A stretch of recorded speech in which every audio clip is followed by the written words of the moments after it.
point where you're like, That's a completely fucking different story. The Shebas and everything. Like that shit. They make the she was a bloodline trait. Like these niggas have like their own. Oh, now it's on. Them niggas were apparently like motherfuckers who were destined to destroy that particular villain. I'm like, wait. We could be hurt. Yeah, I'm listening. Stop talking.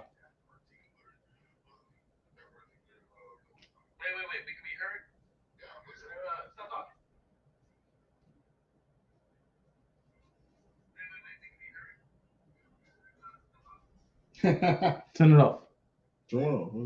Or mute it. Well, it doesn't matter, but like just stick. I don't want no. Okay. Well, thanks to whatever the fuck I just did. I don't know what you did. I thought all this was already up. Are you still fighting with it? I'm not fighting with it, but what I have connected as a microphone isn't this motherfucker. So we'll figure that out later. Why can't we be heard? Why can't we be heard? The microphones are not connected. Why can't we be heard? Why can't we be heard at the Because you said Tony Oliver is your favorite Ranger. And Tony Oliver is the greatest Power Ranger to ever live. That's not true. Okay. But it is. Fuck it. We're gonna get on. Turn it back on. Make sure one more time. My bad. I know I said turn it off. But to make sure we could be heard before I start. What I wanted the two of you's opinions on today. Okay, turn it off. Turn the shit off. Turn that shit off.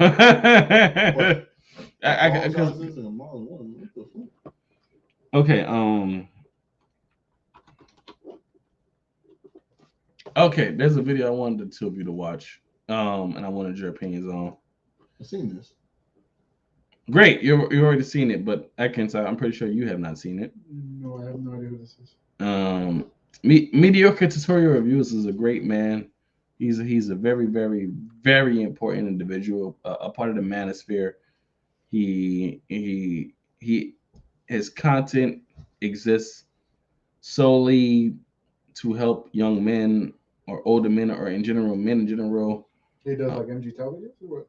Not necessarily MGTOW stuff. And for those guys who are MGTOW, hey, live your best life, man. Ain't nobody hating on you for being MGTOW. Who's that?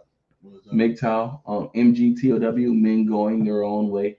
Oh, men who've decided to not interact or live or associate or cohabitate with women in general at all. Huh? Like MGTOW, it's a movement that a lot of men are going through where they just decided I'm just not dealing with women no more at all. Not for sex, not for cohabitation, not for anything. No women at all.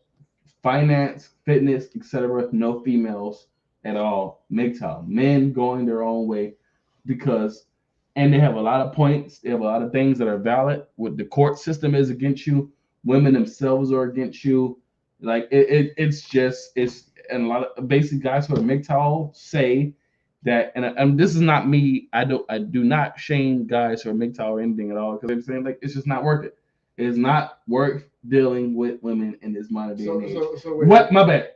Modern Western civilization women. If you're like in a country like Brazil or Saudi Arabia or something like that, I thought it was more like a philosophy. You make it sound like a religion. Yeah. I mean, you could take anything that way though. There's limits. I mean, you don't have to just X women out your life completely. That's what MGTOWs do though. They outright say specifically modern Western women. Just no, they don't want to deal with them anymore. They don't want to, because even if you think you find a good one, they can still divorce you and take half your shit. You know, it comes down to that level where it's like even if you can find a good one, the judicial system is still against you. I was thinking about this earlier, and this is something that you know who I blame for that? I know it's gonna sound crazy. Who I blame for that? Men, because we created them laws. Well, I mean, we created them laws, sure, but we created them laws in a point in time when women didn't have rights. Now we live in a day and age we never adjusted, but now in a day and age when women do have the same rights we do. Look, listen, we created them laws in a point in time when women they went from their dad's house, they went from their father's house to their husband's house, and that's all they did. when that was the point, when that was what all women had to do, those laws were necessary. We don't live in that day and age now. Now we live in a day and age where women don't have to go from their father's house to their husband's house. Now they can go from their own damn house and do all this, but those laws are still in place. Them laws actively work against you as a man, and they will destroy you. You can't beat them.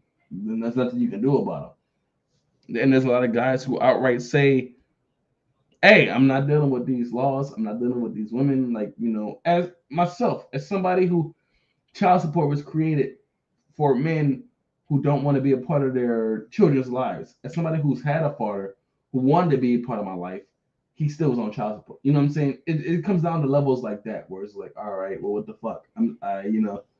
Why is the government coming after me when I'm still here as a man, and all these different things in there? But to guys who are MGTOW, hey, listen, I hear you.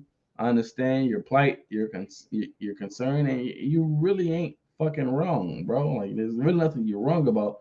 I'm just not on the level where it's like, well, I don't want no women in my life. I still like pussy.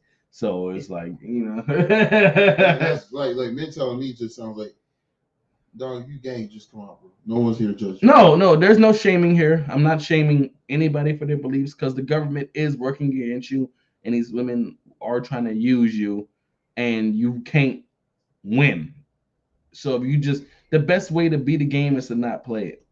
So on that level, you guys are right. I'm there's no shaming language here. I'm not going to shame you. Well, at least me. If these guys want to shame you for your belief system and say, "Oh, you're just a faggot" or whatever, fine. Like, I'm not going to shame, because I actually understand what you're saying. Like, I really do. Like, I get where you come from. You can't win. It's impossible. You really can't win, because I know a lot of guys who are not with the person they conceive children with, and they want to be a part of their child's life, but that woman won't let them be part of their child's life, and then that woman will then sick the government on them and claim they're being an absentee father, when the reality is you're not being allowed to be a father, and it's fucked up.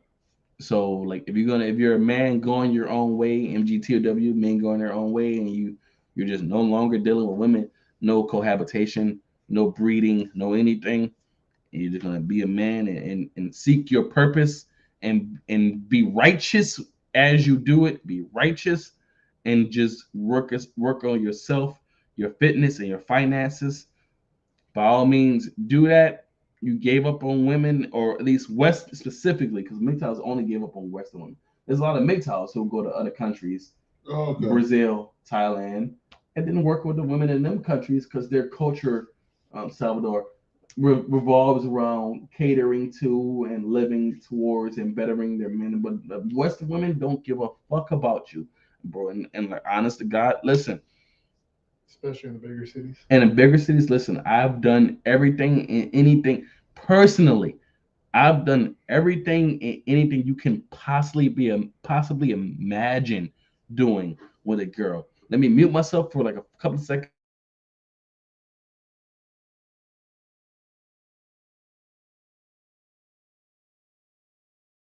So I get what you guys are saying. Like, I get it. I've done everything you can possibly think about doing, and it's never enough, because the reality is, to these chicks, you're only as good as your last 5 minutes, and no matter what you do, it's never going to be enough.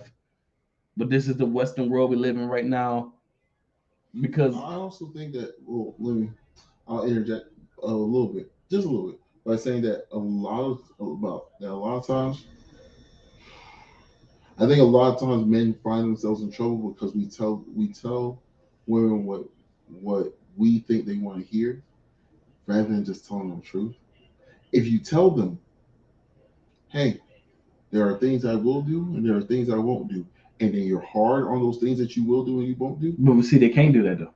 Why not? Like, apologize for even because you can't tell women the truth. I refuse to lie to you. No. This is what I'm saying. Like, you can't necessarily tell them the truth, for the sole fact of this. Like, if I went up to a chick right now and I speak to her, and she's kind of cute, she has a certain swagger about her, I think she looks good. The truth is, damn, I want to fuck the shit out of her. That's the truth. I can't go up to her and tell her that. Not that I'm incapable of doing it, but I can't do it because if I tell her, hey, look, man, you fine as hell. I want to fuck you. She's gonna be offended and repulsed by that. So I have to lie to you on some level to get what I actually want out of the situation. There's no such thing as a guy who talks to a girl and just be like, I just want to get to know her and explore her soul. No, we want to fuck you. That's what we want. If you ask a girl for her number, you want to fuck her. Ultimately, I'm looking for a family. How do you make a family? By fucking the girl. Like at the end of the day, no matter how you approach it, I'm not saying you're trying to use her and leave her, but at the end of the day, you want to have sex with her. There's no such thing as a girl that you're romantically interested in that you don't want to have sex with. Sure. So at the end of the day, you want to fuck her. Sure. At the end of the day. So if you go tell a girl, I just want to get to know you, and I just want to know, I want to fuck you. That's what I want. At the end of the day, that's what I want. That's not saying you don't want to get to know her.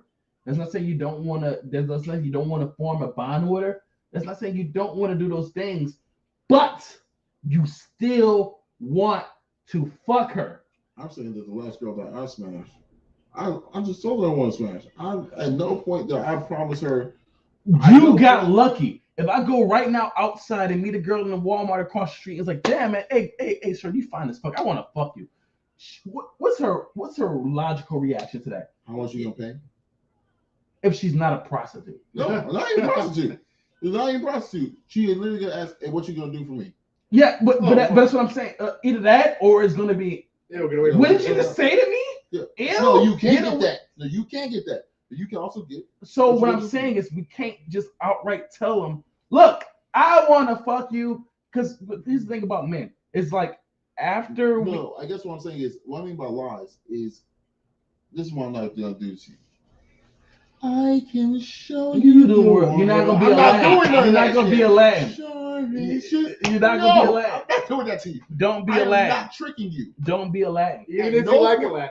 Don't be a no. At no point will this little girls were taught to be Cinderella. Little boys were taught to be Aladdin.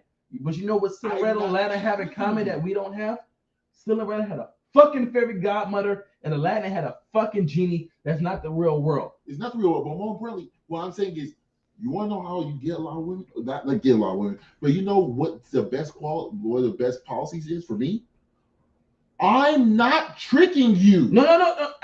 So therefore, I end up doing the thing to you that I told you was going to happen. Mr. Bennington, you have to be honest right now. How many women can you really walk up to? Look, yeah, I mean, afterwards, maybe you're a cool person, we can get along and we can build a bond, but ultimately, I really just want to get between your legs. How many women are going to be receptive in a positive way? It's not really an icebreaker, but it's not an icebreaker, but it's not the icebreaker that you should use. I'm not arguing that. I am saying, but that's what I'm saying. So ultimately, we have to sugarcoat it.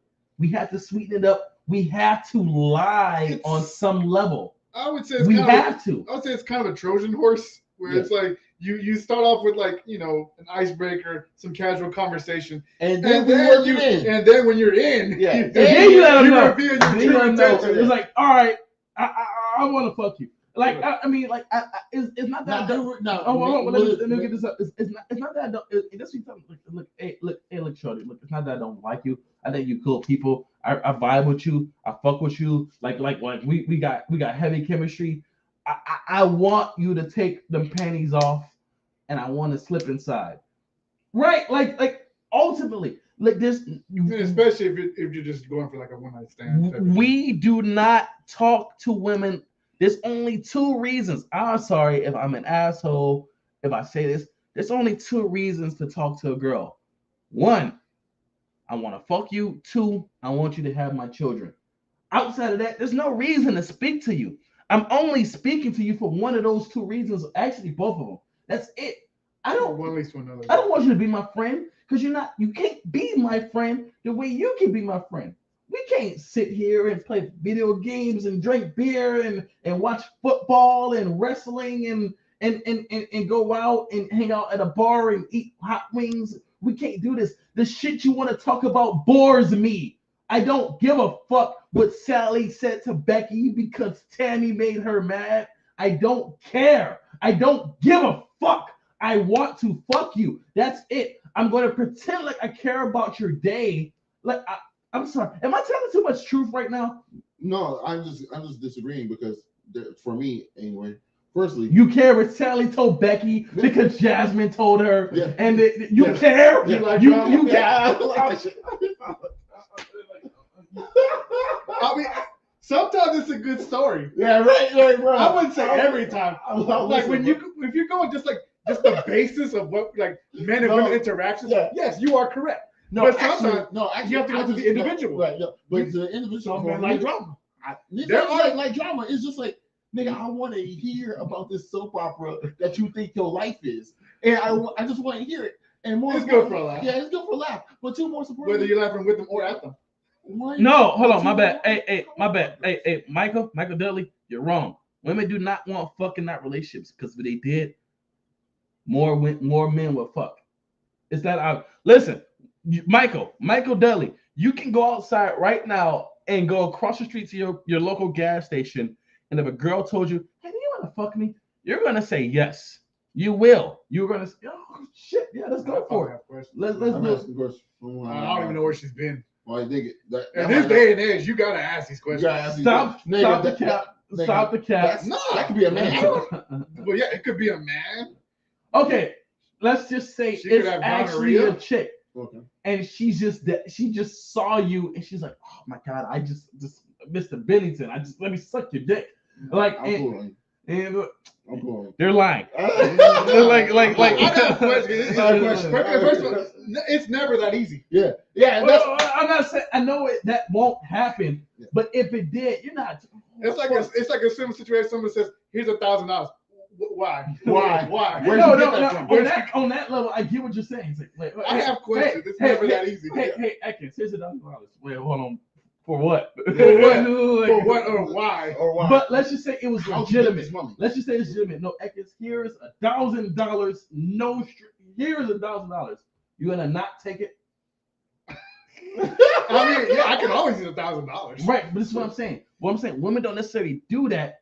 It's because they have a different mindset to how they view sex. But also, women women view sex very intimately. Well, I don't even like what I'm saying is like no. That's what I'm saying. Is it going to the conversation of like how men cheat and women cheat? Yeah. And that's gonna go that way. But what I'm saying is like ultimately, women view sex very, very intimately. A woman will not have sex with a guy she doesn't like. Oh, really? No. But let me to Michael Dudley, who's speaking to bullshit. A woman would not have sex with a guy she doesn't like. I, as a man, could admit I don't gotta like you. I don't gotta like your personality. You don't even have to be attractive. Ultimately, your pussy gets wet, and it feels good.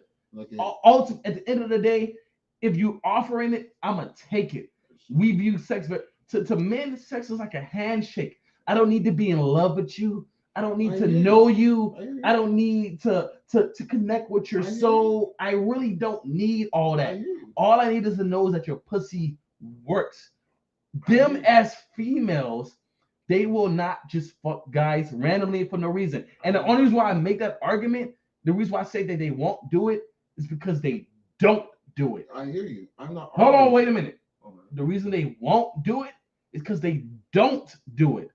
They don't do it because any chick, she could be a 5 out of 10. A 5 is average. No, I'm serious. A 5 is average, not super fine, not unattractive. A 5 is average. A 6 is cute. A 7 doesn't exist. An 8 is fine. 7 don't exist. 7 don't exist. A That's 5. Not true. No, let me finish what I'm saying. So a 5 is average. A 6 is cute. 7s don't exist. An 8 is fine. A 9 is sexy. A 10 is like hot. 7s don't fucking exist because there's no in between cute and fine. There's no in between. There's no in between the average chick you knew in high school and Beyonce. There is no between. Either you're fine or you're not. You know what I mean? Like that's how I see it. You don't have to agree. That's what I'm saying. Like sevens don't exist. That's my. But what I'm saying is, whether that girl's a 5 or a 10, whether she's a 6 or a 9, as long as she's decently attractive, you'll put your dick in her. For girls, they need way more. You need not only do you need to be attractive, you need to have a certain level of leadership. You need to have a certain amount of money. You need to have a certain amount of guidance. You mean like in terms of the relationship? No. Women won't fuck you for no reason, because if they did, any chick on this planet who's at least a 5 can go walk across the street to their local gas station and say, "Who wants to fuck me?" Oh, but not like a one night stand. Like if you just meet a chick in a bar. No, I mean like any. Any chick who's at least a 5 can walk across. Oh, they're not gonna go do that. What you're saying? No, they can walk across the street. They could. They won't though. They could walk across the street, go to the local gas station, the corner store. Who wants to fuck me? And there will be at least a handful of guys who say, "I'll fuck you," but they're not. They're not going to do that because women don't fuck randomly and casually. And if they do it, they won't do it for long. As men, I don't like. You can ask any girl. I know a lot. They told me like I gotta have like some kind of connection. I gotta feel it. I gotta agree with you. Like, but as guys, I don't need to know you to fuck you. I don't even care who you are. I can sum up your argument in one sentence. Go for it. Women control pussy. Men control marriage. No. Oh, that's perfect. That's perfect. As Kevin Samuels would say, women controls access to sex. Men control access to relationships. So if I want to fuck you, I need your permission, right? But if you want to be in a relationship with me, you need my permission. Yeah, or just though I'm somewhat better than that. I know most niggas everywhere. Let's say most niggas in Houston.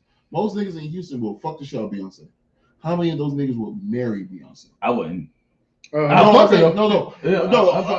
say no. It's like that game, the whole like marry, fuck, kill. Yeah. No. It's like this. 100% of men would fuck the shit out of Beyonce. Only 10% of them will marry. But do you know why? Do you know why? Because Beyonce's fucking beautiful, right? You know why I wouldn't marry her? There's a plethora of reasons, but I still fuck her.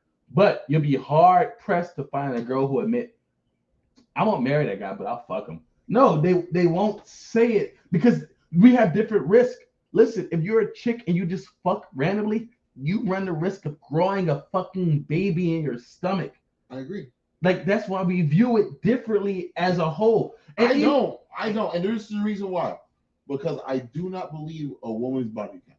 This is what I'm trying to tell you. No, it's not about body count. I'm saying it's like they have different repercussions. You can get 3 women pregnant a day. I hear you. Bare minimum.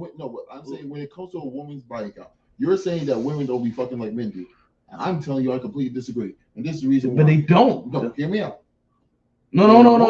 You can't. When you ask a woman for her body count, she never tells you her body count. But hold on, wait. She tells you how many relationships she's been in. They don't tell you how many niggas. Hold on, wait a minute. Wait a minute. Hold on, wait. I'm not saying that's not true. Multiply by 3. Hold on, wait a minute. I'm not saying that's not true. But wait a minute. Hold on. You're not looking at certain angles of that. I'm not saying what you're saying is not true because women will tell you their relationship, not their body count. But their body count is not indicative of what their body count could be. Oh yeah. No. Listen to what I'm saying. If they had the mentality of a man, their body count would be 5 times higher. Because like I said, you go outside right now. I go outside right now.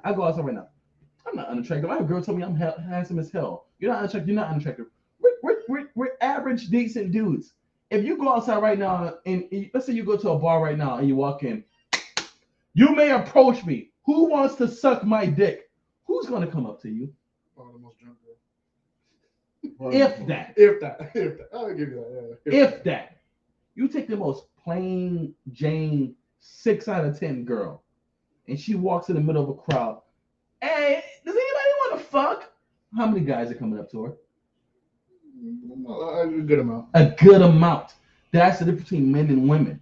So any girl, no matter how much their body count doesn't match their relationships, whatever their body count is, it could be way higher. It can be way higher. Women do not fuck indiscriminately. They need a reason. They need some reason to want to have sex with you on some level. As guys, we really don't. Like, I know some guys are more modest than others, and they'll say, I just don't want to fuck anybody because of risk of STDs and stuff like that. But that's you guys. That's not me. I'm a whore. But like I'm a whore. I'm a slut. Like, seriously, that's not me. That's them. That's not me. I'm a slut. You drop your pants, I'm sticking it in. It's that simple. But my risks are not as great as just the average girl's risk, because it doesn't matter who I fuck. Nothing's gonna grow in my stomach. I don't have to take that risk. Like, it comes down to the motto: women do not fuck for free. Guys will. If you go right now to Russia and there's some badass 20-year-old Russian girls like, oh, Ekins, I just want to suck your dick so bad, and I just want, you're not gonna tell her no, and maybe you would, but you're gonna have to really be like, I will tell you. You have to think about it. You know what I mean? And I'll tell you that a man who can say no to free pussy is probably one of the strongest men. He is. I'm weak. I'm a bitch. I'm not. That's the Chad, right? That's no. If a man can say no to free pussy, that nigga will become the president of the United States. Yeah, any man that can just say no to free pussy. But think about it. Women will say no to free dick all the time because they're conditioned to. It's not even that. It's like pussy is like diamond. It's like gold. It's a rare commodity. Dick is like faucet water. You turn the nozzle and it's there. Because niggas, they've been taught to say no to dick forever. It's not about being taught. It's that they never run out. Oh yeah, and they never run out. You could be the most average girl. Fives. You could be a solid 5. You know how many fives right now have kids? That's what I'm saying. There's 5 with 3 kids from 4 dudes. There are 5. I know the math doesn't add up. But you'll be surprised. But once again, also, it goes back to also something I told you before. You know how it makes sense. Yeah. No. You know how easy it is for a woman to get it is so easy for women to get dick. It's like faucet water. No. It's like turning a faucet. I'll give you someone better. Take a normal chick in these apartments. I'll fuck him. Tell me that she's giving away free pussy. You'll be surprised at who shows up and the frequency they show up. Niggas, celebrities will end up at their apartment. But if I hold a sign right now of my balcony with neon lights, free dick, ladies, how many people come to my door tonight? Maybe. This is the difference between men and women, though. Ultimately, this is the point I'm making. So to Michael Dudley, I'm sorry, but you're dumb as fuck. You say women want to fuck in that relationship. That's not true, because on some level, women need something from you. Women do not fuck for free. They need something from you, whether it's a ride to work, whether it's chocolates and flowers and candy, whether it's a relationship. Also, you ain't the only nigga on the roster.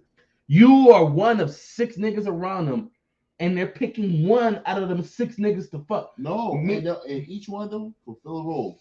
Someone's food guy, someone's car note guy, someone's Birkin bags guy, someone is. But how many of them guys are actually fucking? Huh? How many of them guys? Food guy, car guy, ride guy.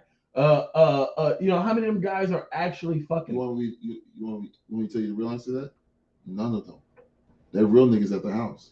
The real niggas at the house. But that's what I'm saying. If I had 6 girls around me, you think I'm not fucking any of them for any reason? No. I don't even have to be attracted. I 100% have sex with women I'm not attracted to. I'm pretty sure you guys can say the same. What? I've had sex with women I'm not attracted to. Oh, okay. Nah, hell no. That's for me. It's like I never did that. every chick I've ever fucked, I wanted to fuck her. Okay, well, no. Every chick I fucked, I wanted to fuck too. Doesn't mean I'm attracted to you. Because do you know why? I don't care what you look like. What do you feel like? No, I need to know what you look like. I like fucking missionary. I have to look at you. I don't. I will plow your head in your pillow and not look you eye to eye at all the whole time. And I want to look you in your eyes as you suck my dick. You see, you're a romantic motherfucker. Yeah. You're a rom-com watching motherfucker. You're like, that's what, and that's fine. It's cool to be that way, but I'm saying you get the ultimate point I'm making. No, I get what you're saying. I get what you're saying. I'm not necessarily like that, but I get what you're saying. Yeah, you get what I'm saying? Like, bro, if a chick came up to me, so I just want to suck your dick, let's go for it. But if I went to a girl, I really just want to lick your clit right now. Ew, what are you saying to me? Yeah, you know, like 1 out of 5 girls, all the 5 girls will say no. Maybe 4 out of 5. No, I put it like this: all 5 of them will say no in public. Pull them to the side, ask the same question. Okay, well, ultimately, look, Michael Dudley, you're full of shit, though. You're full of shit. Women don't fuck for free, bro. You've lost your damn mind. If a girl's fucking you, she's getting something. Stop. It's niggas like you. That give men unrealistic expectations and give women unrealistic expectations. It's niggas like you that I fucking hate. I don't hate niggas. I don't hate Michael Dudley niggas. I hate them niggas. I hate Michael Dudley. I hate them niggas. I can show you the world. Nigga, you not a Latin. Jasmine don't want you. No, but here's my response. It's not that here's the thing. He doesn't believe the hype he's saying. Well, but here's the you know my ultimate evidence of that if women did fuck for free, they would. Because they don't run out of options. No, it's not about the fucking for free. This is something that Dave Chappelle said. It's one of the greatest lines he's ever said in all my life. It's a line that he said that changed my life forever when it came to relationships. If a nigga could fuck a bitch in a cardboard box, he wouldn't buy a house. Yeah.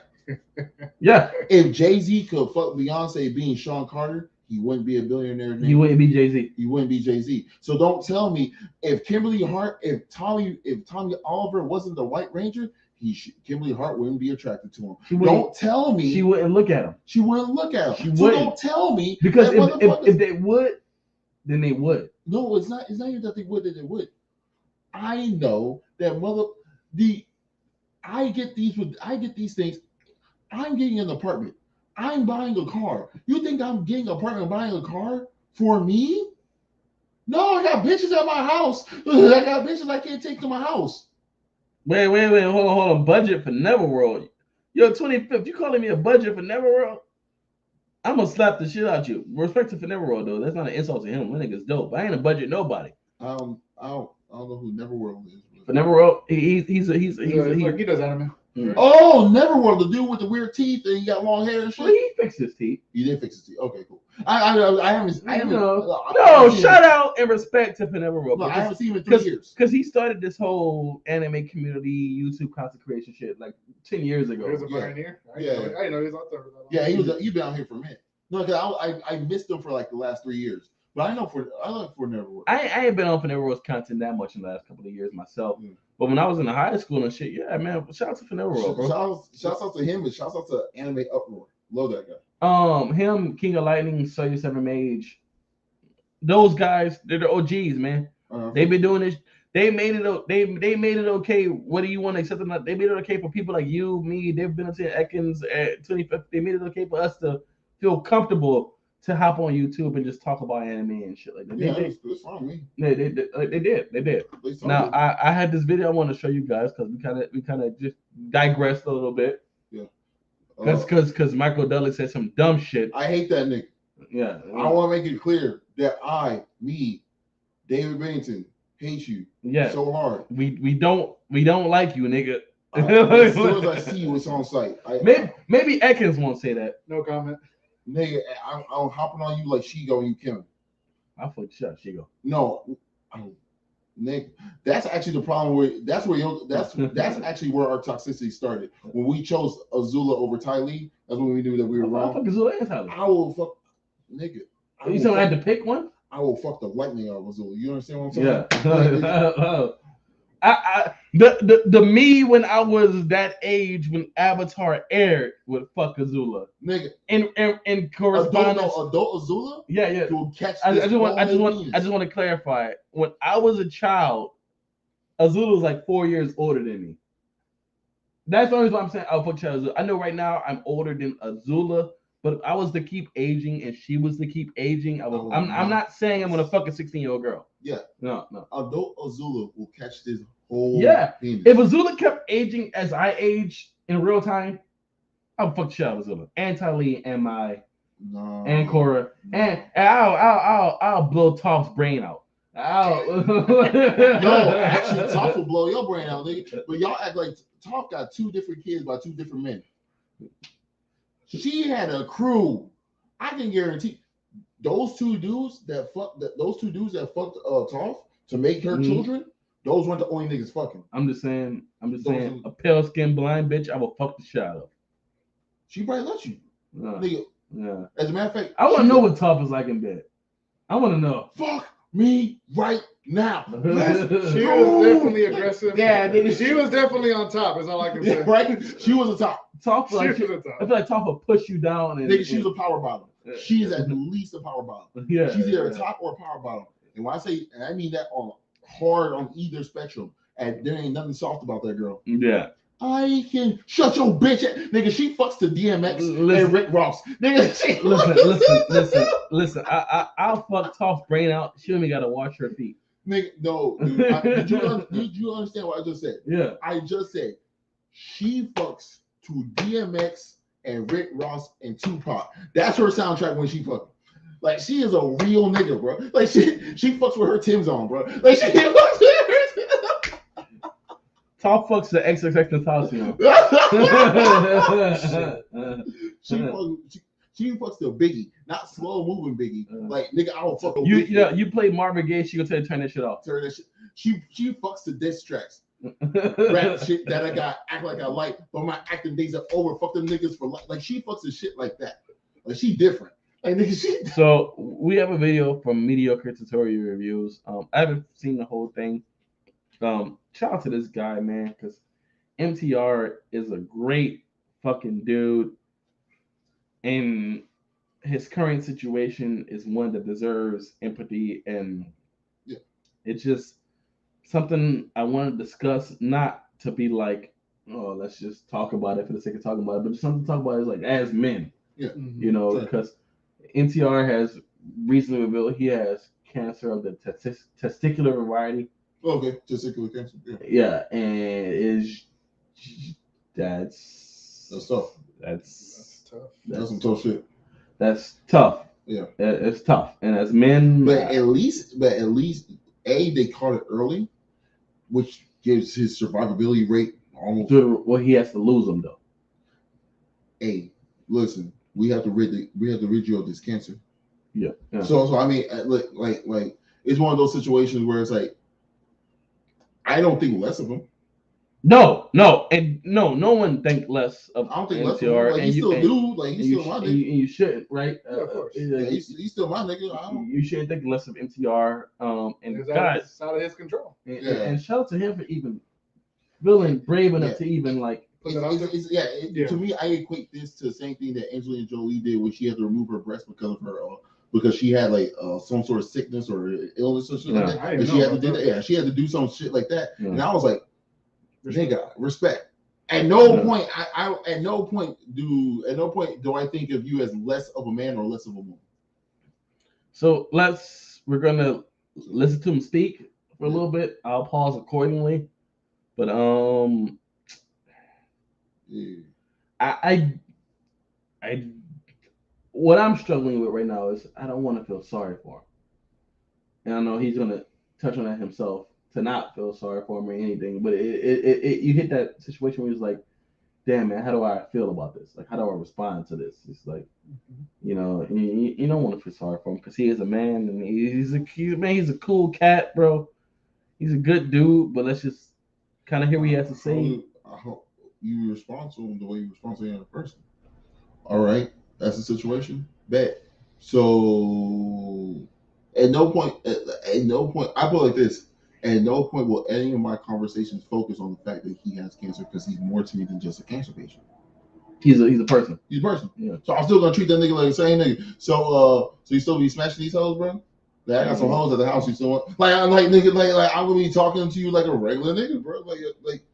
Like you just a regular nigga who has a particular condition. It's not like you have lost being a regular nigga to me. All right, so let's check this out. MTR, his energy might be a little bit different in this video than he normally comes with because this is serious. But man, shout out to MTR, bro. Mediocre tutorial reviews. He said himself, man, I'm a mediocre motherfucker. You know, it's like, you know, but shout out to MTR, man. Like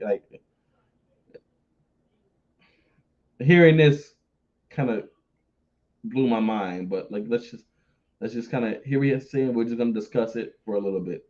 All right, guys, let's go. Hell Hydra. What a difference a day makes. So, I have cancer. Didn't see this one coming at all. I think I live my life particularly well. I have a great diet. I work out 5 to 6 times per week. I have fantastic water intake. You guys always see this 3-liter gallon that I bought off of Amazon not too long ago. And I make sure I try to drink one of these a day. I've always been a, if I see something going wrong on my body, I'll go out to the doctor and get it checked out. I've always had a degree of anxiety when it comes to my health.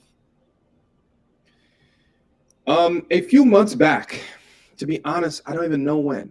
Let's say January, February. It might have been before that. It might have been after that. I don't even know. My head is still going through it. I noticed that there was a nodule or like a lump or really small, really tiny on my right testicle. Now, I didn't immediately go get it checked out because I feel like I'd touch it at one time and it would be there, and I touch it another time just feeling around and it wouldn't be there. So I just kind of just let it go. Months had gone by, and then again, I feel like I'd feel it and then I wouldn't, right? Fast forward to a week ago. And when I tell you that it wasn't in the back of my mind at all, it was not in the back of my mind. I decided to get an annual checkup and annual test, physical. I talk about it all there on the channel, the reasons that you should make sure that you're checking out on at least a yearly basis all of the vital signs and report to your doctor if anything looks amiss, you got any weird colored spots, things of that nature. So we're going through the physical, and I'd ask for an STD test just because I like to do all of that on a yearly basis just to make sure everything is in tip-top condition. And it just popped into my head after asking for the STD test. I was like, oh yeah, doc, I also noticed something down there. And, he was like, really? So I was like, yeah. He was like, asked me to drop trowel, right? And he was doing his doctor thing down there. And he said, I kind of see what you're saying, but like, it just feels like, and he named like all of the cords that hooked up to it. I don't know the name of the stuff. I'm not a doctor. So I think you're fine. I don't think we need to do anything further. I said, well, what would be the next step if I wanted to do something else to look further? And he said, we'll give you an ultrasound. I said, is an ultrasound painless? Because, guys, I haven't been through anything like this before in my life. I've got my tonsils taken out. That was probably the most, one of the most egregious things because, back in the day, they talk about getting your tonsils taken out, and they had the, they go like step by step, and the Tanner girls were eating ice cream like that next evening, or the same evening.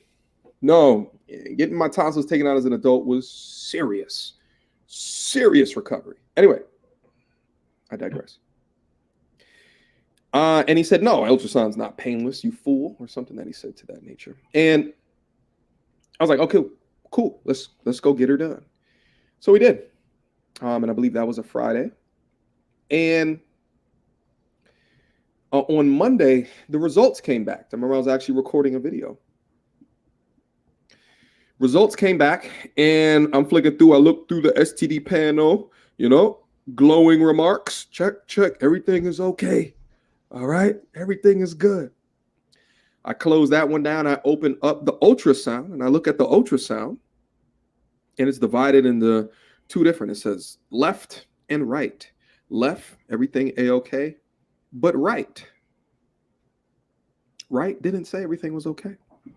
Right said it was a dense mass that was formed about 2 centimeters in size, and that malignancy was suspected. So this is Monday. So I started to freak out. And I gave the hospital a call because I thought it was just so weird that I'm like reading this and no one had called me. No one said anything to me. So I called and I told them what my concerns were, the backstory, just like I told you guys, and that I just got this test result back. What should I do? What does this mean? He said, the doctor will call you back. Doctor didn't call me back that day. That was a difficult day, to say the least. That was a difficult day. The next day, I called. I said, hey, listen, I got to know something ASAP. They said, okay, cool. I checked my messages. The message is from my doctor that says, hey, sorry, couldn't get in contact. We had a firestorm emergency. I'm referring you to this urologist/oncologist. Now, the urologist is like the type of doctor that works on like the urinary tract. An oncologist is a cancer doctor. And I'm like, okay, I know it says malignancy suspected, which at the time, I don't know if it's cancer suspected. And you should go see him. So I call that doctor and like the initial assistants, they couldn't see me until like a week and a half from when I called. And I was concerned with that, very concerned. So Wednesday morning or Tuesday evening, I called and I expressed my concern for when they'll be able to get to me. And they said, okay, we understand. Apparently, sometime between Tuesday evening and then Wednesday morning, the doctor took a look at the ultrasound and then said, we want to see him right away. Okay. That's today. That's today. So I go into the office and I sit down and wait for the doctor to come in. And he comes in and we start having a conversation. I start going over kind of what are the things that I've been seeing. And he says to me, has surgery been scheduled yet? And I'm like, surgery? What are you talking about? He says, oh. So I begin to have this conversation with this doctor who really just blurts out. And really, I'm not ragging on the doctor, but how else do you tell someone this information? That they took a look at the ultrasound and there's a 99% chance that it's cancer. And we're going to have to remove your right testicle. Any thoughts so far? Not at the moment. Really. No, I mean, when he first felt it, I felt like that would have been the first time he should see a doctor. With that being said, most men, they don't have the resident. It's very difficult for a lot of men to see doctors because one, we just believe that male let's shake it off. But two, most importantly, we don't have that type of intimacy towards our doctors that women do. Because women have to have that. Women are typically more health conscious than men. Yeah, more health. Yeah, that's it. And I think that's just what this is. It's just the nature of not being health conscious. With that being said, they still caught it early. That's why I'm not really worried. Now, I could be wrong. Yeah. Now, if it's wrong, heaven forbid I'm wrong. But if I'm right, I feel like you're gonna be all right, man. Yeah. At no point am I looking at this and saying, man, I don't know if we're gonna see this nigga tomorrow. I still feel like we're gonna see this nigga tomorrow. This is not like he has stage 8 cancer. Yeah. They caught it early enough for him to the survivability rate. Man, he gonna be straight. It hasn't spread to somewhere else. Yeah, it didn't spread to nowhere else. As far as we know, it hasn't spread to nowhere else. It's in early stages. If it's early stage, he should be all right. They just gonna have to remove the like his life is not at risk. Yeah. Yeah. Yeah, this ain't now. If it turned in, now if it was like emphysema, oh yeah, that nigga gone. Oh, that nigga gone. By the time, because emphysema, it takes a while for emphysema to become emphysema. Yeah. Once it becomes emphysema, oh nigga, you done. It's a fucking wrap.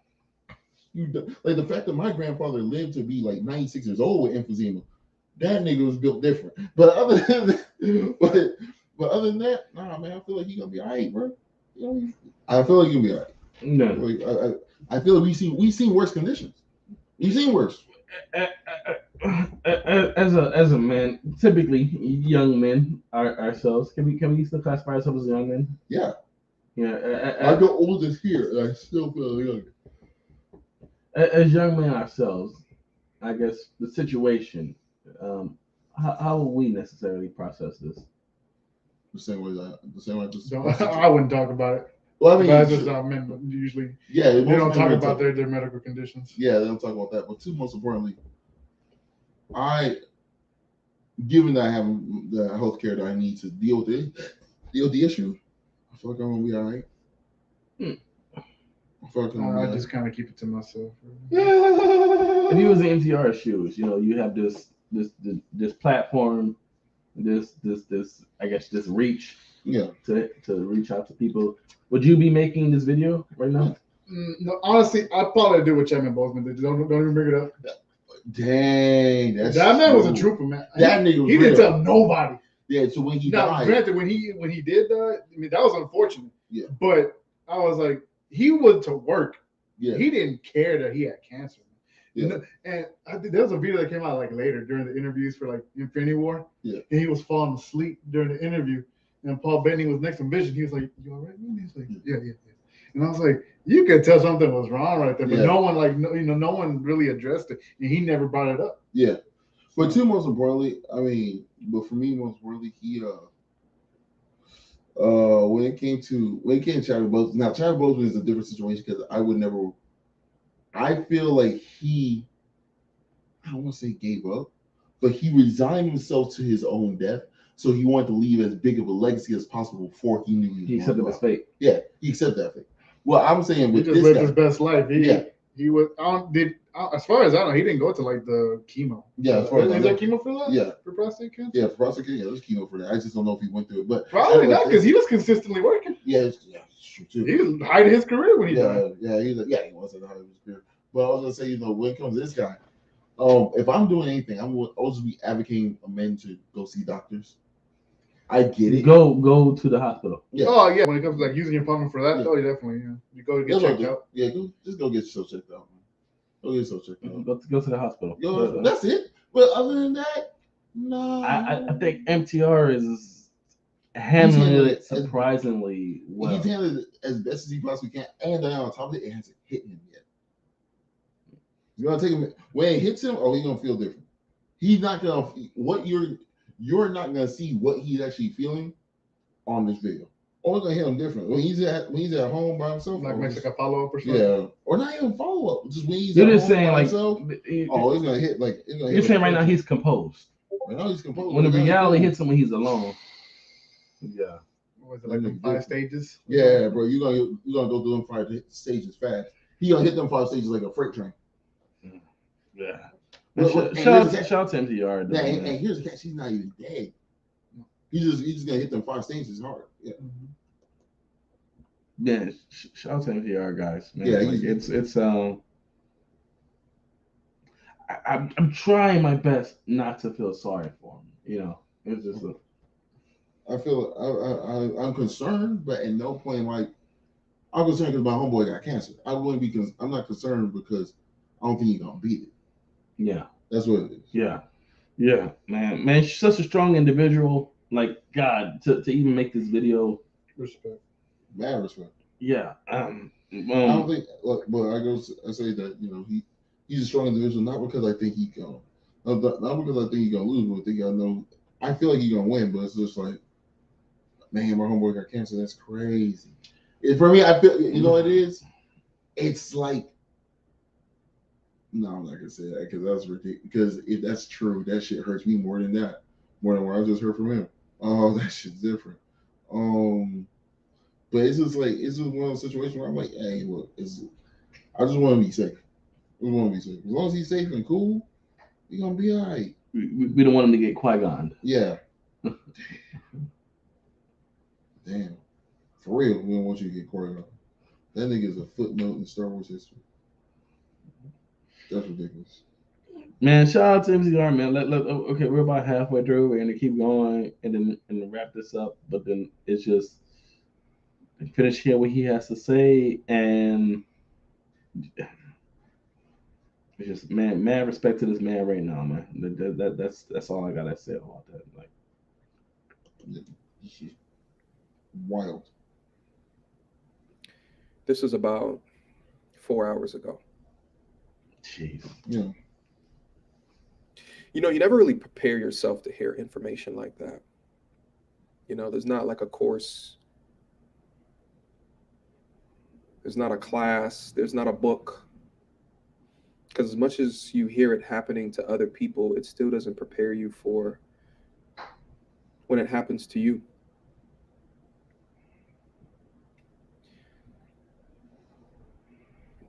I go through great lengths in order to take care of myself, take care of my body, make the correct decisions. And I think a degree of that is because I want to try to control everything in my space, because I know to a degree, if you control the things in your space, then it increases the likelihood of success. However, there's lightning strikes that can happen within your life. They're unexpected.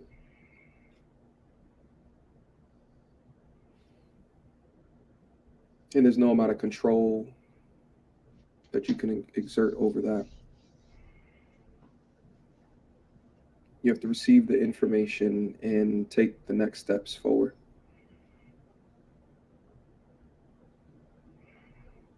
So that's what I'm going to do. Take the information and go forward.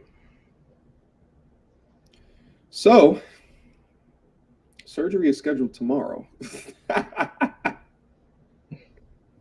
I'm glad he keeps his. And it still personality feels intact. weird even communicating that. Like, still weird. I just got this diagnosis and they said, no, we gotta. I said, tomorrow? They said, yeah, tomorrow. I said, wait, hold up. Let me think about this real quick. No, it's gotta come out. It's coming out.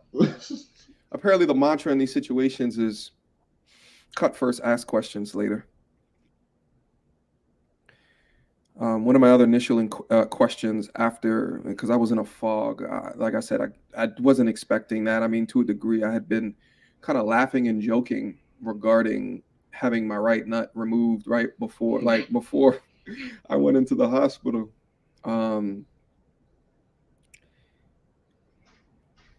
But one of the questions that I ask is how much different is my life going to be into the future? If I still have the opportunity to have kids. And my understanding is that I will be, if I want to have kids into the future. And it's kind of like your kidneys. You remove one and the other one kind of compensates.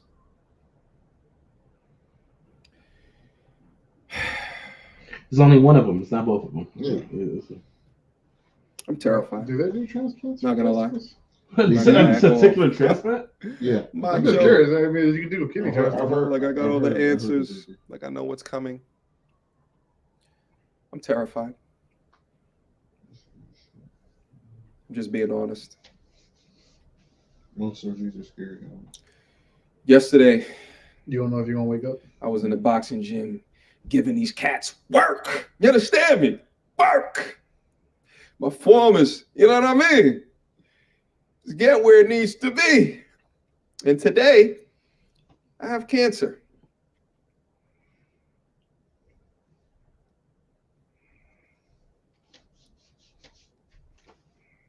Shout out to MTR, man. I'm like, So here's the thing. I don't know, or the doctors don't know, what stage that it is or what grade that it is until they go in and then they do a biopsy on the mass. Yeah. That's I don't what know I'm if it has spread. Hmm. Yeah. That's what I was asking. See, If he caught, if But we'll he find caught out it more early, information as time passes.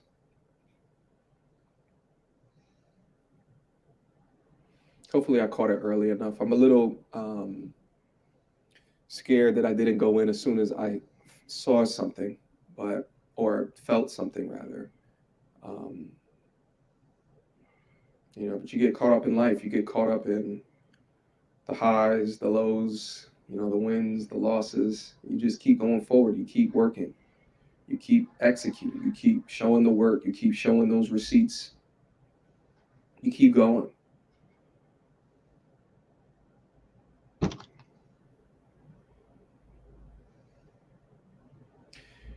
So it's going to be tomorrow.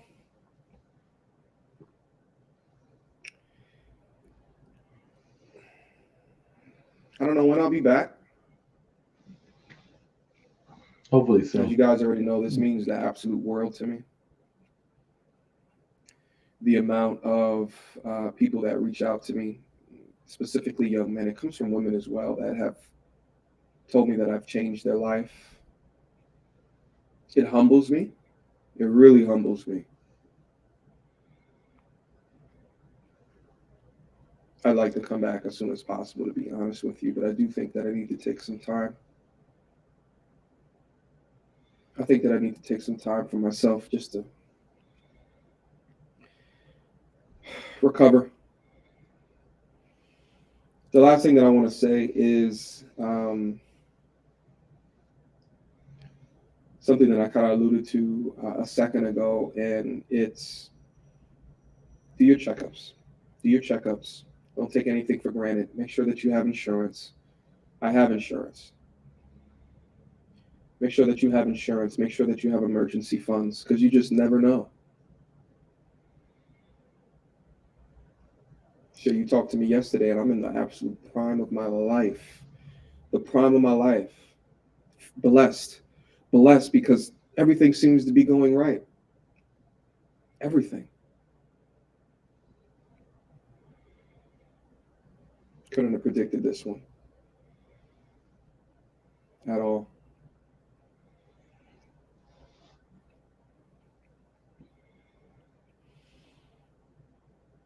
Take care of yourselves, right? Get those checkups. One thing that I've always said, when I do like the financial streams, is that, everybody's all worried about money, how they can get to the bag. And I said, unless your health goes out, then all that money shit don't matter. It don't matter at the end of the day. The grind, the hustle, the action. Because you never know where your ride's going to be over. And I'm not saying that my ride's going to be over. In fact,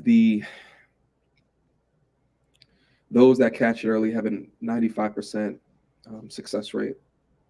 So I don't know if I've caught this early. I hope that it is, because I think 2 centimeters is not large. That's actually what my main doctor says, is that there's some people that come in and it's just like, dude, what are you doing? Like, you should have been in here, Yeah, that motherfucker's like, you should have been in here. So pray for There me. you go. And I'll see you guys soon. Peace. All right.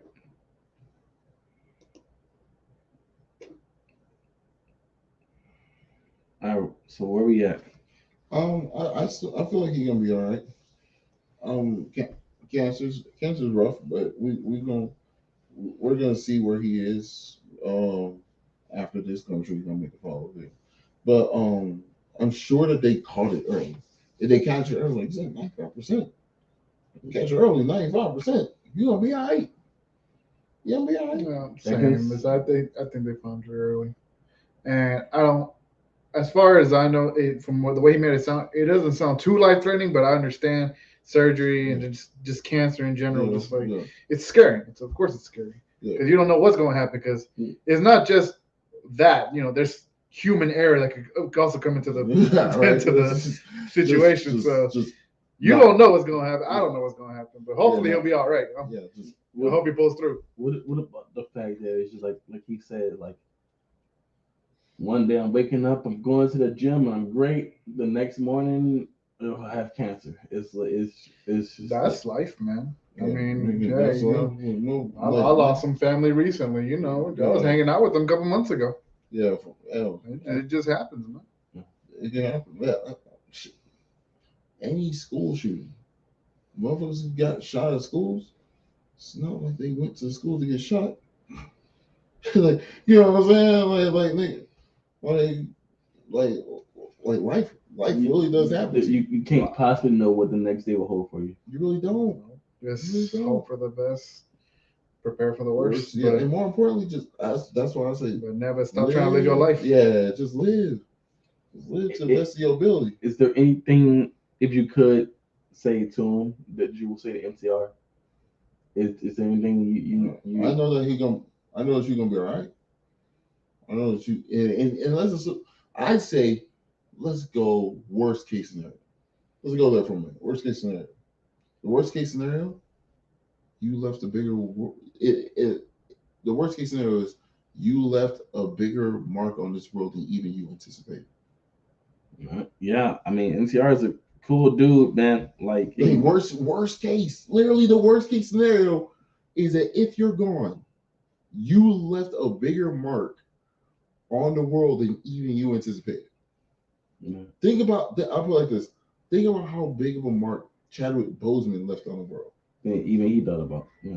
Motherfuckers want to be him. Yeah. Kids have never thought about a black superhero. Now think it's possible I can become a king. Oh, that does for a black kid. Off of a movie. Hell, A movie that was terrible too. But anyway, like the messaging was bad. CG was bad. CG CG. was bad too. Oh, CG oh, that was- PlayStation 2 CG. Yeah. Oh, that falling CG. He And was I- good in it, but- though. but There was a lot of he good was good, performances. He was great But- in it, but I would say he was also great in 21 Bridges, and that's a better movie, and you should go watch that. Also, I was gonna say the Jackie Robinson movie. I Get didn't on see my- that. it's Actually, amazing. we might need to watch that. Jackie He's Robinson? done like a lot of like biopics. That's Biopics, yeah, I because know he he did did Jackie Robinson. He did James Brown. James Brown, yeah. And I think he also did one on Netflix, Thurgood Marshall. Thurgood Marshall, yeah. I don't know if that's his agent just giving him those Yes, biopics, I need- or he yeah. himself likes doing those. Yeah, it's one of those It where might be those people How- he look up to. Perhaps Yeah, he's like- it could be. But the next Thurgood Marshall movie, slide it my way. What else he got? Slide my way. That nigga will fuck around and became Dr. King. one I more wouldn't be movie. surprised if I would like just slide me, Dr. King. Actually, if it's something you could say to mediocre tutorials, MTR, there's mediocre tutorials and reviews. Oh, by the way, name change it. What? Mediocre. Mediocre You tutorials. can't. and You can't call anything yourself, but. Yeah, you can't. You can't call yourself mediocre and survive this. Mediocre motherfuckers don't survive. Mediocre motherfuckers aren't faced with real nigga shit. They're not. I mean, he could also just keep it, just kind of like regular show. Yeah. tongue in cheek. Yeah. If you tongue in cheek. They'll be tongue in cheek, but I'm saying when you built differently, it's hard to call yourself mediocre. Yeah. It's hard to call yourself mediocre when you built differently. But Okay, so as there's far- something you as can far say as- to NTR, anything you can say to him? Like if there was anything you could Yeah. or want to say, if you could speak to him face to face. I would say, what's it called? I don't even know what to say.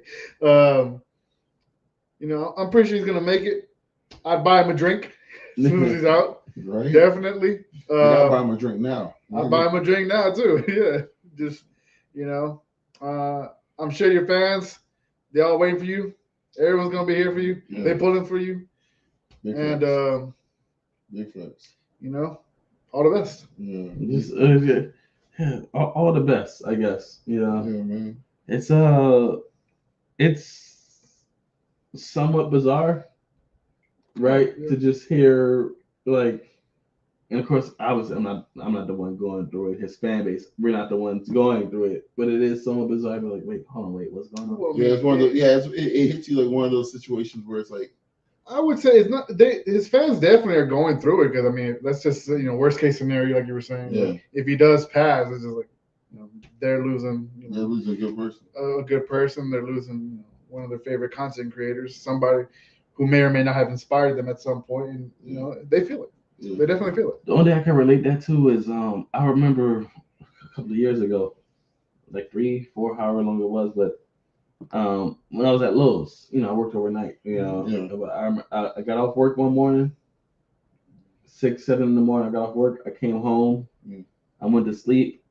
I woke up, and 15 minutes before I'm going to work, I look at my phone and I see, I went to sleep and I woke up and I wake up and I see XXXTentacion is dead. Yeah. I'm like, wait, what just happened? Yeah. When XXXTentacion. Because I heard about that. I wasn't, I'm big. I'm not big. I didn't even know who he was until he died. Yeah, that was me. Yeah. But as someone who's that's my favorite musical artist to this day. That was my favorite musical artist. Like I love them, honest to God. But it's just the thought of like, I just got off work, I'm going to sleep. I wake up, I look at my phone, X is dead. Whoa, wait, what? No, and it's just like, wait, hold on, wait, like 8 hours ago he was alive. What just happened? And it's kind of, it hits you like, it's different. It definitely. It was. I'm telling you, it's like when Chadwick Boseman died. No one saw that coming because no one knew he was sick. Besides maybe his personal family. Yeah. Like no one professionally, I think, knew he was sick. And when he died, at the height of his career, man. I think Kevin Feige. I don't think Weedman or Whedon, but no. Kevin Feige and like the higher ups. Robert Downey Jr. Oh, okay. Oh, there's nothing but it's still like there's like a handful of people. Yeah. Huh? There's nothing Robert doesn't know though. Yeah, that's true. But yeah, that's a scary thought because I'm like no. Yeah, but besides, I guess like that's like that was a shock because he was still making movies. Like I said, he's been, how long did it say he had it? I think for at least 5 years. Yeah. But he kept consistently working. Yeah. He never stopped. Yeah, ever. Like to the point where motherfuckers was like, wait, what? And still doing stunts. Yeah. I apologize about that. I had to use the restroom. Yeah, niggas that still out here doing stunts. Well, beyond that, it's a hard topic to speak on because I don't want to say something ignorantly or anything, Let's keep it simple. I still treat them like it. I until you die, I'm still gonna treat you like you alive. Good. Yeah, it just until you're dead. And I've said this once already, but I'm not trying to feel sorry for him. No, I'm not, and it's like, but I mean, you can empathize with somebody. Yeah, you can empathize. What I'm saying, empathizing and like feeling sorry for them, two different things. Yeah, but also once again, it goes back to what I said. Until you die, you're not dead. So I'm not gonna treat you like you're dead. That's the problem. Is that we treating this nigga, we try to put him in the ground before he's even there. Yeah, before he's even there. No. Well, not even that. Like, you might not be the perfect person to understand this reference, but like Dr. Hiroluke told Wapol in One Piece. Oh, like a man doesn't die. He doesn't die when you shoot him. He doesn't die when you bury him. He doesn't die when he eat a poison mushroom. A man only dies when you forget who he is. And those are powerful words because a man only dies when he's forgotten. But one, he's still physically alive, and two, nobody's gonna forget who MTR is. Even if something was to happen. Even if he does pass, I'm sure his content's still there. It's still gonna be there, and nobody's gonna forget who he is. And like I said, like he said, the malignancy has even hit 2 centimeters, and then this was yesterday. I think today was his surgery. So it's just gonna get removed, and hopefully within a few weeks he'll be back to making videos and being, what's going on, people? It's your boy Mediocre Tutorial Reviews, and this and that, and hopefully he comes back to that. But I'm sure we'll be. I'm sure we're gonna be right here. Yeah. That's hell. Honestly, I think we're making the wrong video. You know what we should be doing? Reviewing his reviews and see how much we disagree with him and call him a bitch ass nigga for saying something that I disagree with. Shit like that. I will still talk shit. And like, because you're not normal. We should be reviewing his mediocre reviews. Yeah, and being like, your shit is mediocre. get the fuck off YouTube. Like, just fuck you with them, bro. That's what, It's all the good fun. yeah. Like, fuck you. Is it terms in terms to health, like men's health? I know Mr. Benson spoke on it a little bit earlier, but in terms of just like men's health, or just that machismo we all feel, and to not wanting to go get. Cause I know I haven't been in the hospital in like 6 years. God damn. And I ain't playing on. Yeah, I've gone recently. Yeah, no, I've gone recently as well. But I also think it also has a lot to do with I ain't just a going historical, no a historical factor. There are historical factors as to why Black and Hispanic people don't feel comfortable going to hospitals. This is just every time you go, they find something wrong with you and they want to send you a bill in the mail. It's kind of like a mechanic, you know? Yeah. You go for one thing and then they find a bunch of other things wrong, and you're just like, yeah, I'm not doing that. Yeah, it's like nigga, my taillight's off. Well, fuck, I guess we're gonna have a taillight. You go for your broken tail light, they tell you your axle's off. Your steering wheel Hey, here's the catch: jammed. all those things very well may be happening to you, but you're like, my car still runs, right? All right, so I guess I'm gonna try. And you gotta change your alternator. It's not gonna keep working. If you that's like the only time we get for another scared. like 6 months or something, like maybe the next paycheck. I can't do it today. And then you just don't come back until it breaks, and then you're like, damn, now I got no choice. That's just how we are, man. Is there anything you will say to somebody to encourage them to keep track of their health? Make sure you go see a doctor. Man. When's the last time you saw a doctor? I mean, at least a yearly checkup. That's what the physical is for. Yeah, I say you go don't even once, have to be for a job. Just go. There you go. Bro, I say go once every 16 years, but God damn, this is trying to get you fucked up. Go once a year. Yeah, because even if you do live like like he was saying, you go to the gym, you got a good diet or whatever. Yeah, they can still find something wrong. And that's like, crazy. For me, recently, like I could just put this out there, like I went to just go get a physical just to see how I'm doing. I got high cholesterol, but it's not as bad as like I guess like worst case scenario, but I can still I'm in a good state where I can just they gave me some medication to control it or whatever, so. That's not so bad. Yeah, thank you for sharing that. Yeah, there's worse things. Like I'll never forget there was one time where I'll never forget when I had my very first physical. I was in the 12th grade, and because my mom said you guys have a physical, and I was like, no, I feel good, Mom. I don't understand a problem. And he was like, and then I went to the doctor. The doctor checked me out, whatever, right? And he's like, your heartbeat is extremely fast. What? And I was like, why? What's wrong? He's like, do you take any medication? Do you do? Because he said I had the heartbeat of a man who's skydiving every day. You get like too much caffeine or something? Or yeah. And because like what he said. Well, we do like our coffee. Yeah. No. Oh, this was high school. You was drinking like energy drinks, like no, I was drinking the cappuccinos, and he asked me how many cappuccinos. North Library. Yeah. We used to drink cappuccinos, and it was like how many? And it was like, so how many cappuccinos do you have? Like how many cappuccinos do you have a day? They're only $1, so like at least 5. That was my answer. You have 5. I said I have 5 cappuccinos a day. I was like, excuse me. And you're a young man. Yeah. Too. No, but he was just like 5 cappuccinos a day. I want you to do some math real quick for me, Mike. How many days do you go to school? 5. So it's 5 times 5. 25. 25 cappuccinos a week. That's 4. Yeah. That's 100 cappuccinos. You did that for 8 months.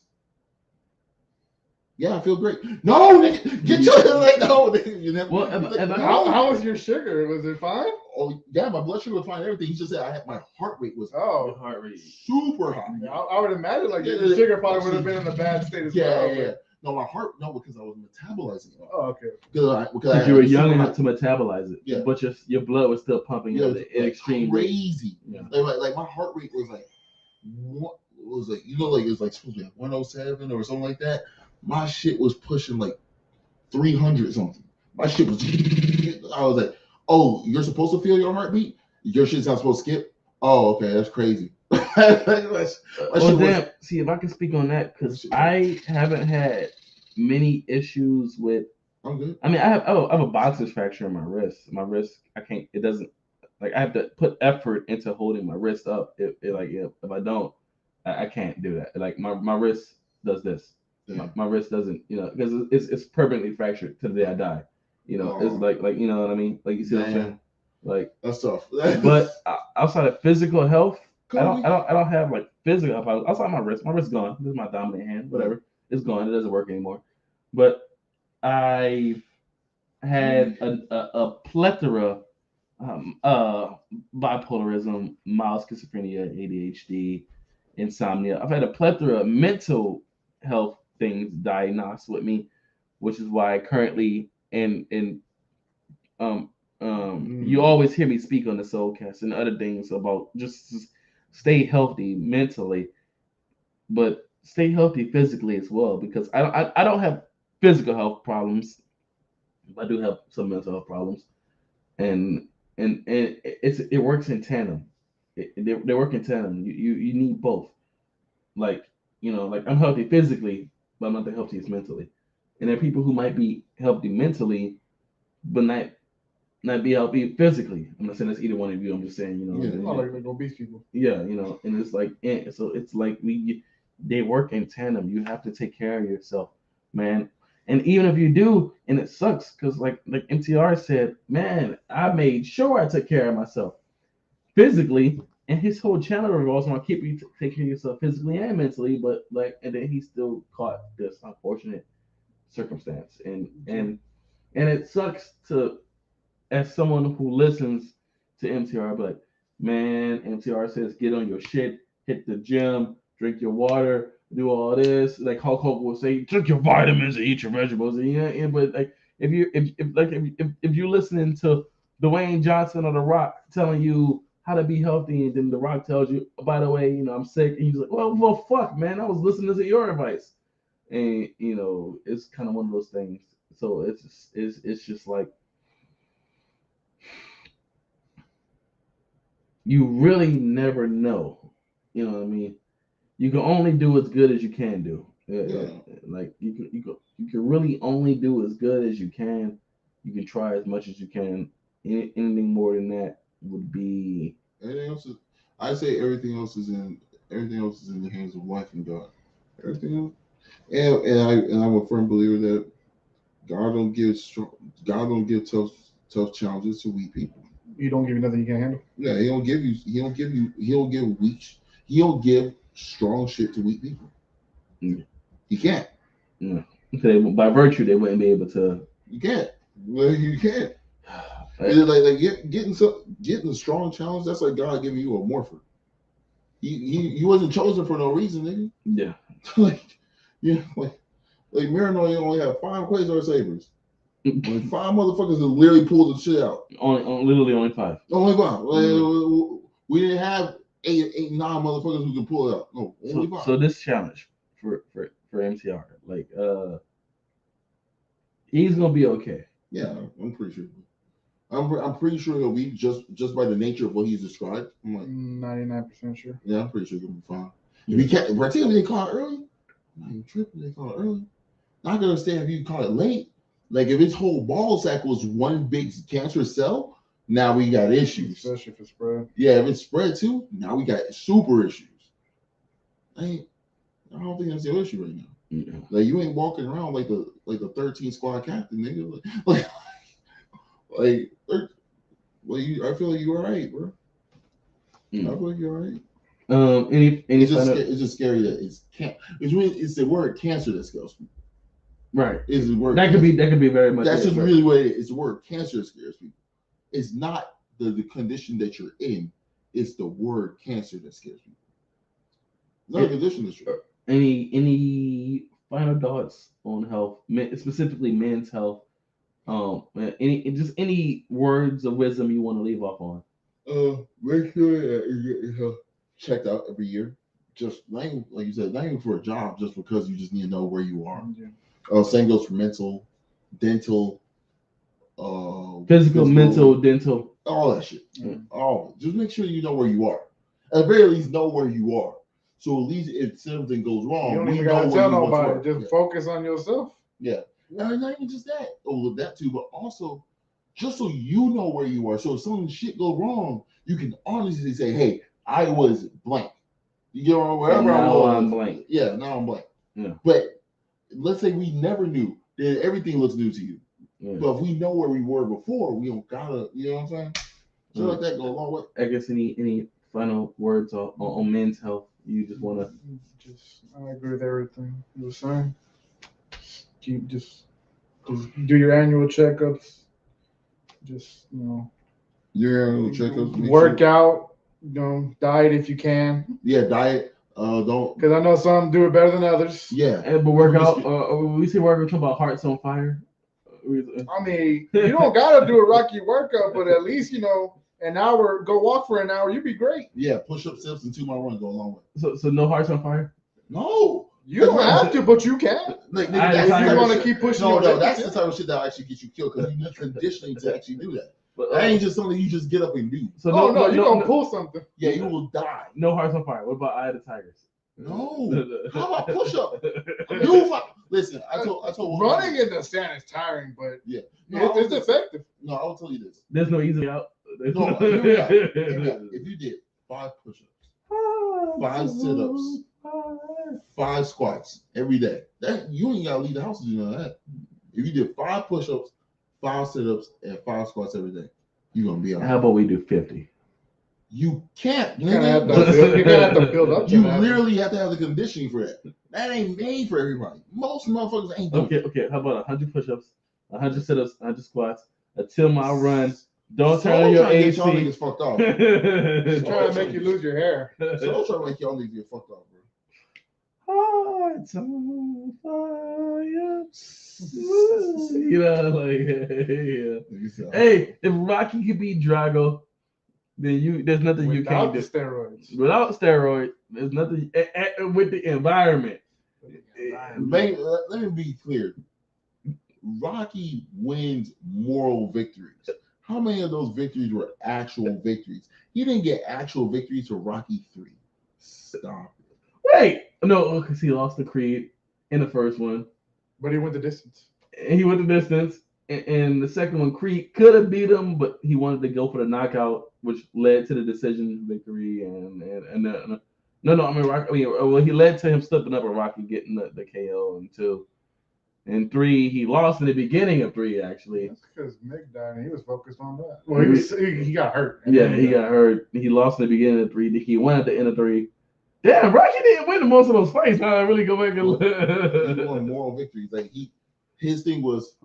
Well, as far as like the final boss, because obviously he was winning. Yeah. Before that. Yeah. It was like a street fight. There was a little underground boxings. Yeah. That's the reason why I prefer the Creed movies. No, fuck that. Listen, the Creed movies are great, but like, yo, Adrian, I'm gonna go out there. We're gonna go out there. I'm gonna do my thing. I'm gonna fight. Look, I ain't never been nothing but a bump. My mom, my dad, they told me I wasn't never. That's also a lot of it. I hate Rocky as a main character. I hate Rocky as every Even time. in the first. Whoa! Hey, yo, Mr. Benedict. I can see how you don't like the sequels, but at least the first. He could barely talk. No, he could barely talk. He low key raped Adrian. Like. When he pinned her against the wall and wouldn't let her leave. That was romantic. That's 2021 talk. That's not what happened. That's not what happened. That's Rocky was hella romantic. He was trying to bring her out of her shell. Adrian was antisocial. Adrian was a caterpillar. Rocky if it turned her wasn't into a for butterfly. Rocky, she would have just would have had Paulie just treated like shit every day. Adrian! They never leave the house type of woman. Adrian! Rocky saw what she could be. Adrian, listen, I just want to let you know, like I'm here for you and you're for me, and I'm gonna go out there and fight him. You know what I'm saying? Like y'all just like. Try. He can barely talk. That's that's what makes you love, bro. Listen, hold on. There's only one. You know, he's one of my least favorite characters of all time. Like my favorite Rocky Balboa. Rocky Balboa is one of my least. Look, we about to end the SOULcast right now because I'm about to go off. So he actually goes down my list of least favorite characters. Hold on, wait a minute. Listen. This is definitely a topic for another day. Yeah, this is a topic for another day, but I just want to say one thing. After when in the first Rocky film, when they asked Rocky what was he gonna do with all the money for his, or was it the second one? I can't remember. But like they said, well, Rocky, what are you gonna do? He's like, Rocky, what are you gonna do with all that money once you fight the champ? And, I was like, you're winning all this money. What's that? Well, first I think I'm gonna go get me. I need a new hat, so I'm gonna go do that. And then Paulie, you like snow cones, right? We get Paulie a new snow cone machine. And My girl Adrian, you know, I'm gonna do is I'm gonna buy her like she like perfume. I'm gonna go get some of that. Rocky is down to earth, bro. You can't fuck this nigga say he's gonna buy a hat with fight money. Listen, that's your boy SOULcast. I hate Rocky. Rocky's the greatest fucking main character. Rocky is worst character of all time. Rocky, the cast of Twilight. Yes. The cast of Supernatural. No, the Dark Knight. This is the reason why I don't like those movies. You ain't talking about the Dark Knight. No, not because of Heath Ledger. Heath Ledger's fine. What I do not you like. ain't talking about Christian Bale or Tom Hardy either. I got you. What I did not like about the Dark Knight is that you try to tell me that Christian Bale and Aaron Eckhart is really fighting over Maggie Gyllenhaal. I don't believe you. I just don't. I don't believe you. You said she's not bad enough. For the same reasons why I do not like Twilight, you're not about to sit up here and tell me that Robert Pattinson and Taylor Lautner are fighting over Kristen Stewart. I don't believe. If you told me, look, take the Star Wars. Okay, prequels. if it was Jessica Alba, would you believe it? No, take the Star Wars prequels. Uh-huh. If you told me that Ewan McGregor and Hayden Christensen were fighting over Natalie Portman, I would believe it. Mm-hmm. You completely believe it. Mm-hmm. You know what I don't believe though? I don't believe, based off the dialogue and the situation that was presented to me, I don't believe Padme fell in love with Anakin based solely off of the dialogue that was presented to me in episode 2. I don't believe it. That made you wet. That made you. I don't like sand. Actually, you know what it is? There's a retext. It's everywhere. No, you know there's a retext in the. I'm talking about the actual script. Yeah. This is what Anakin told Padme to make her drip, make her pussy gush. No, I don't believe it. I don't believe it. No, I don't. This made her fall in love with him. Not that long. This game. No, everything. I went there, and it wasn't just not just the bandits, but the women and children too. And the children too. I was like, this made her pussy wet. All of this. Listen. You just found out that your Jedi protector has serial killer tendencies. You don't know how far them shits go, and you don't ever want to be on the receiving end of it. Listen, playing it safe to not get sliced up by a lightsaber, I get. Your pussy dripping wet to the point where you want to give them 2 twins. One set of twins. Yeah. No, I don't. Listen, because I talk to women. I spit game. If I came up to a chick, it was. I don't like sand. Of course. Well, it depends. Does the girl not like sand? Does the girl also not like sand? When the girl talks to you and she calls you Little Annie, you've grown up so big. Rocky's the greatest fucking character of all time. Hey, Miss Middleton, listen, you're talking down on me right now. You will not go right now in the ring. Hold on. How can you say Rocky is trash? But like the Creed movies, Rocky is Adonis's inspiration. I agree. I don't like the Creed movies either. I just prefer them over Rocky. You don't like the Creed movies? Hell Hydra. I'm just talking shit. I'm really just talking shit. Like the same reason why, you know who else is one of my least favorite characters? And I love him and hate him. Cowboy Candy from the Django. Because you can't be racist and funny. But why? I hate you. I'm supposed to hate you. But why? He likes to eat white cake. I know. But I also hate him because you're a racist and you're a bigot and you're a slave owner. But actually, hold on. But he is. Wait a minute. Hold on. I would argue Caddy actually wasn't a racist. He was just a product of his time. Because Caddy even said himself, he was like, he even questioned, why don't you kill us? Like, I remember watching a slave shave my dad every morning. It was just kind of weird. Like, why aren't you killing us? Like, don't you see what we're doing to you? Candy outright understood what was happening, and even he understood this isn't right. True. No, but what I'm saying is, he was funny. Like there was one scene where he's like, the slave was running away. They caught up with him, and he's like, "Nigga, where's my $500?" Yeah, where's my $500? Yeah, like I want. Are you gonna reimburse me? Do you know what reimburse me, bro? $500, bro. Just that scene alone. But then there's one scene where he was like, "Yo, like why do they call him Eskimo Joe?" I don't know why these niggas get called Eskimo Joe. You don't know where they get their name from. Maybe he was a slave, and one day he got cold. I was dead. I was fucking dead. I was like, you can't make me laugh, and I fucking hate you. Like when you do, I'm like, I hate you more. You know what I hate about that film? Not to digress. Kenny didn't deserve to get shot.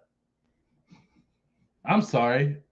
Kenny didn't deserve to get shot. Like when the German shot him, I forgot his name, but it was like all Kenny wanted was like, look, bro, you can take her, you can take Django, and you can leave. I don't care. Just shake my fucking hand. You know what I mean? Like, just Fry wouldn't allow it.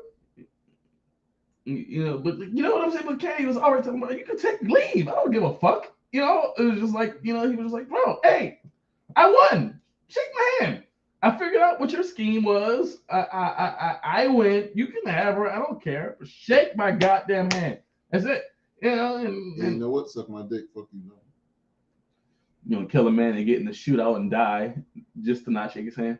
He wasn't in the shootout. As soon as he just shot him, he was like, he already knew, like, he was gonna get shot because Candy had, All right. By the way, Mr. Bennington's gonna get grilled after the stream ends. But if anybody ever talks shit about Rocky in my presence, you will get shit on. There is a director's cut of Rocky 4 coming out in November. Can't wait. Yeah, so keep an eye out for that. Rocky's fucking awesome, man. Because he gets moral victories. How many of those does he actually win? Listen, you don't get it. You don't get Rocky's purpose. Like for us to watch the films and like. Atkins, please, because I'm getting like emotionally irritated right now. I'm not irritated because I'm just trying to figure out, but he don't get no dubs. He beat Lang, he beat Drago. He beat Creed. Took him 2 times, but he beat Creed. It took Lang 2 times. Yeah. You know my answer to that is it all in. He beat Gunn and win a fist fight. Yeah. And even post retirement, he went the distance with what was the current champ name? It was Dixon. Dixon. Once again, moral victory. There was an alternate ending where you won. That would have been. I would love. Listen. And then he trained Adonis. Hear me out. In his same era, the Star Wars movies came out, and in 3 of those movies, in 2 of those movies, the main characters win. Only one of those movies they lost. So you said Rocky loses too much. Everyone lost. You said Rocky loses too much. It's hard for me. But how many action heroes actually lose? That's the good thing about the Rocky films, because it's not about winning or losing the boxing match. It's about the motivation to sit there, go through the montage, And by the way, I will do. You know what? Fuck you. What? So by that logic, the Power Rangers Turbo was the greatest team ever because they won a moral victory over Diva. You know what? Hey, fuck you. I will do a 6-month training montage. And then I will upload it here and cut it down to a 5-minute video. Ekins, will you film me? Oh, sure. we can watch him get his ass. We have the camera right now. We're gonna do a 6-month training. We're gonna get Van Halen dreams. You're gonna get stumped up by at least 8 hood niggas. You go with this camera right here. Ekins will film me. Do my 6-month training montage. His ass beat. Hearts on fire. In respect to Rocky, because that's the purpose of the character of Rocky. It's not about winning. It's about you can say it's the moral stuff, but more it's just about going the distance. It's the whole underdog story. It's improving and trying. That's why when Rocky was ready to quit, and Adrian came to him and said, "Man, you never quit, man. What are you doing? You fucking Rocky. You don't quit. You block with your face." Look at 25th. Rocky is basically American Naruto. I disagree. And you know what? Here's my response. I fucking disagree because Naruto wins. Well, not only that, but Rocky actually doesn't talk down his enemies. Naruto doesn't talk down his enemies. Naruto talks up to his enemies. No, Naruto talks down to his enemies while talking up to him. Naruto will tell you, you are trash. No, Naruto. You can be good. Naruto will tell you, yeah, you might have had this going on in your childhood and your destiny, and you hate the world because the world treated you like shit. But people told me I was a failure. So fuck your struggles. Because at the end of the day, I'm gonna be Hokage. And he would outright tell you straight up. Date Mayo. He would Naruto would outright tell you, yeah, so what? Who cares? He outright told Neji. And you know what? All of that falls flat the moment that you find out that he's a Jinchuriki. He's a son of the fourth Hokage, the son of the former Nine-Tails Jinchuriki, who was trained by Kakashi and Jiraiya and this. No. Hold on, wait. Let's take away from his hard work. Because Naruto had no genuine talent. No, it takes away from everything when you tell me that. Oh, he's a reincarnation of a ninja god. Stop. Okay, being a reincarnated ninja god is one thing, but he's the reincarnated of a ninja god that sucked. Hold on, wait a minute. Ashura sucked. Indra was the shit. Ashura sucked. My response is it's real hard to pass off. Man, it'd be like Bill Gates' kids walking up to me and saying, nigga, you need to work hard. Okay, let me ask you one question. Hold on, wait, one question. If Usain Bolt had children, would they all run as fast as him? No. Well, maybe. I don't know. It would be in their genes.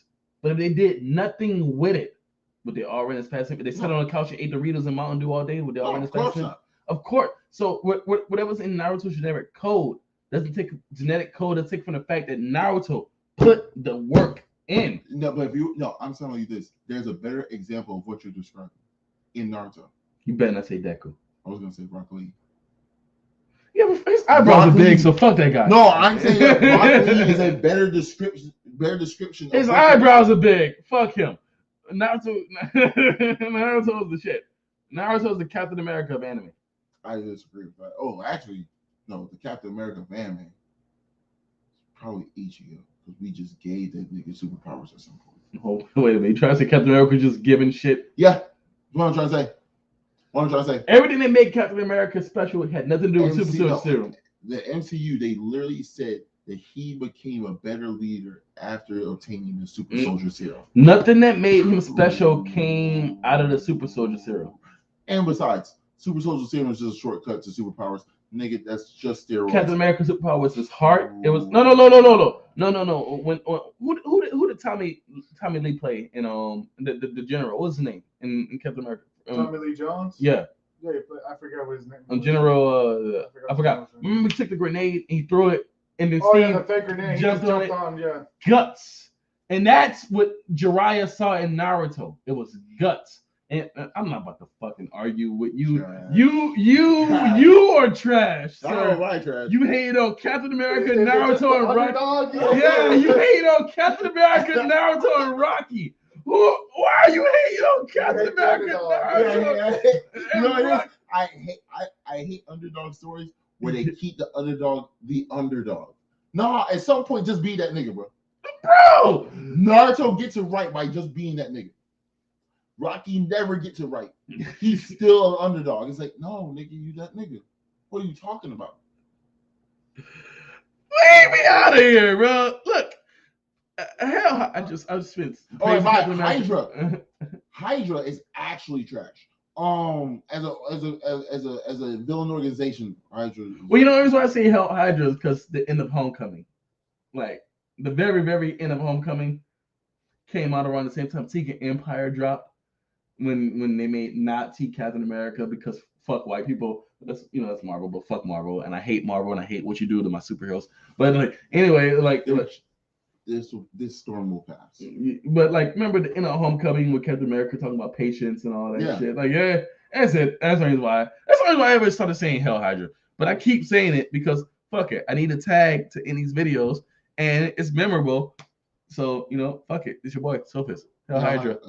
Hydra's trash though. You can't say Hydra's trash. When I end the last sound of the video needs to be Hell Hydra. It has to end that way. Okay, so wait. Hell Hydra. We don't remember Agents of Shield. We don't do that. Hell Hydra.